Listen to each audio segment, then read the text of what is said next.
Approche de la cité céleste. Omraam Mikhaïl Ivanov. Chapitre 5. Lettre à l'église de Pergame. Ouvrez les guillemets. Écris à l'ange de l'église de Pergame. Voici ce que dit celui qui a l'épée aiguë à deux tranchants. Je sais où tu demeures. Je sais que là est le trône de Satan.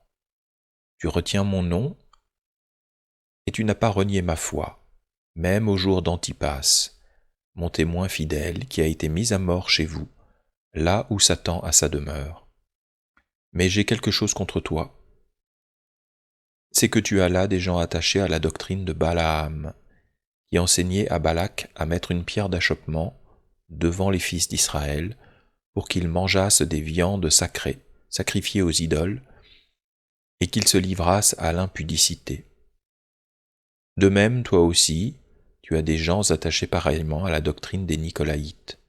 Repens-toi donc, sinon je viendrai à toi bientôt et je les combattrai avec l'épée de ma bouche. Que celui qui a des oreilles entende ce que l'Esprit dit aux églises. À celui qui vaincra, je donnerai de la manne cachée et je lui donnerai un caillou blanc. Et sur ce caillou est écrit un nom nouveau que personne ne connaît, si ce n'est celui qui le reçoit. Fermez les guillemets. Apocalypse 2, 12-17. Je m'arrêterai seulement sur les deux dernières phrases de cette lettre adressée par l'ange à l'église de Pergame. Ouvrez les guillemets. À celui qui vaincra, je donnerai de la manne cachée et je lui donnerai un caillou blanc.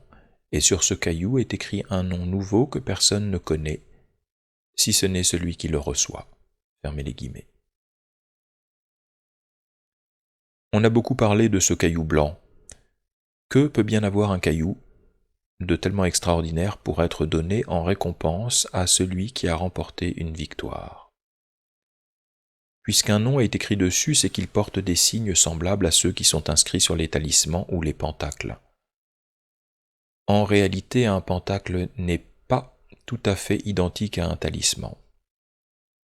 Un pentacle est une image qui peut être gravée dans le métal, dans la pierre ou dessinée sur un parchemin, ou bien encore brodée sur une étoffe, et sur laquelle des lettres sont inscrites. Un talisman est un objet, pierre, fleur, insecte, bague, bracelet, porteur d'une force dont il a été imprégné, soit par la nature elle-même, soit par un être très puissant dans le monde psychique. Beaucoup de gens veulent avoir des talismans pour bénéficier de leur aide et de leur protection. Bien sûr, ce n'est pas mauvais, mais il ne faut pas s'imaginer qu'on trouve si facilement de véritables talismans. Toutes ces pierres, ces bagues, ces croix, etc., que l'on vous vend dans certaines boutiques en vous racontant qu'ils vous protégeront des maladies et attireront vers vous l'amour, la fortune, la gloire, Dieu sait seulement ce que ces bricoles vous apporteront en réalité. Car ce n'est pas si facile de préparer un talisman. Cela nécessite la connaissance des lois de correspondance entre les objets physiques et les puissances cosmiques. Non seulement il faut choisir le métal ou la pierre appropriée, mais connaître aussi les signes et les caractères qui ont la vertu d'attirer et de retenir les forces bénéfiques. Un très grand nombre de talismans portent des noms écrits en hébreu. Pourquoi ? Parce que pour les kabbalistes, chaque lettre de l'alphabet hébraïque est en relation avec une forme géométrique dans la nature. Et que derrière chaque forme géométrique agissent des forces déterminées. La nature sait comment lier ses propres formes avec les lettres qui en sont la représentation. Et celui qui connaît la correspondance de chaque lettre avec les puissances invisibles peut déclencher les courants cosmiques. Donc en inscrivant ou en gravant certaines formes, on établit une communication avec des entités correspondantes du monde invisible. Quand les initiés cherchent à connaître les relations entre les forces, les formes et les lettres, ainsi que leur maniement, c'est pour établir un lien bénéfique entre la terre et le ciel.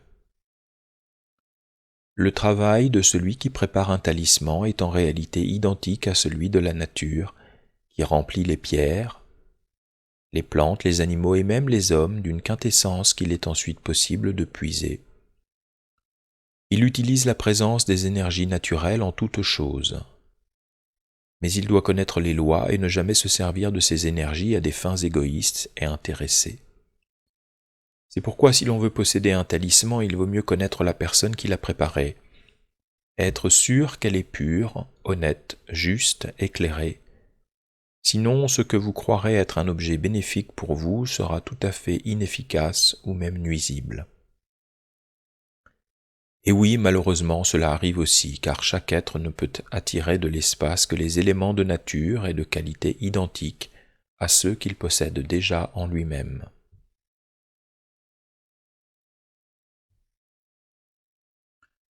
Maintenant, il faut connaître aussi les mobiles des personnes qui désirent un talisman. Est-ce pour être soutenu dans un travail lumineux, désintéressé, ou bien pour réussir sans avoir à faire aucun effort?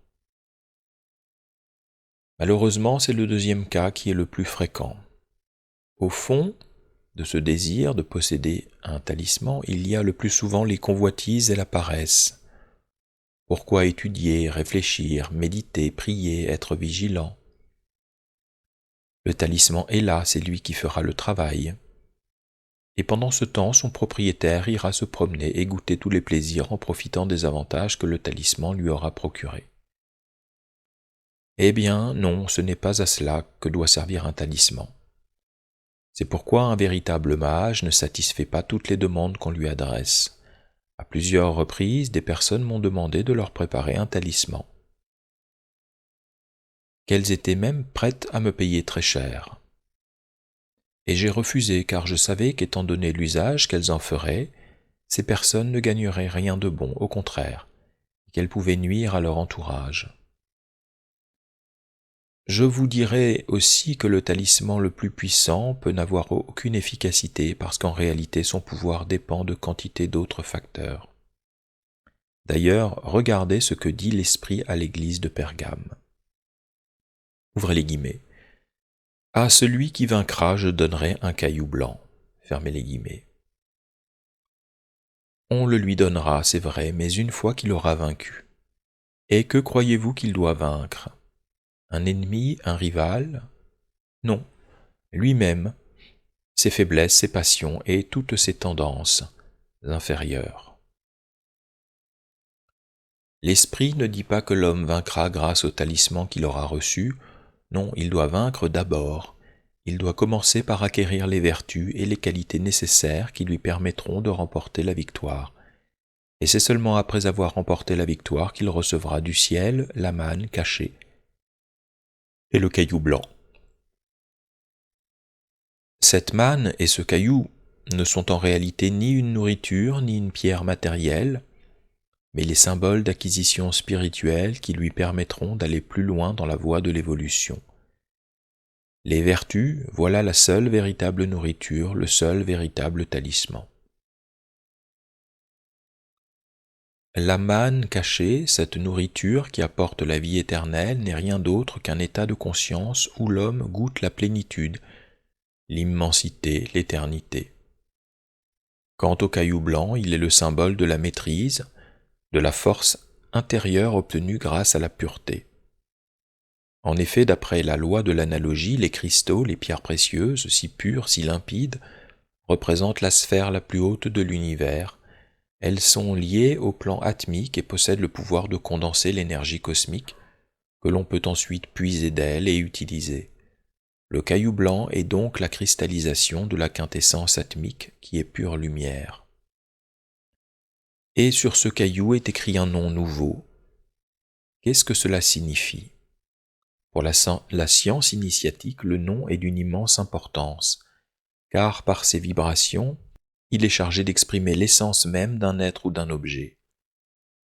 Dès que Dieu eut créé le premier homme et la première femme, il leur donna un nom et il les chargea de donner eux-mêmes un nom aux animaux et aux plantes.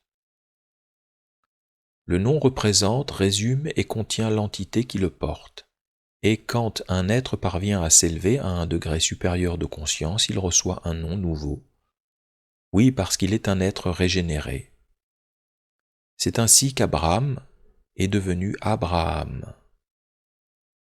Comme il est écrit dans la Genèse, Abraham tomba sur sa face, et Dieu lui parla en disant « Voici mon alliance que je fais avec toi. Tu deviendras père d'une multitude de nations. On ne t'appellera plus Abraham,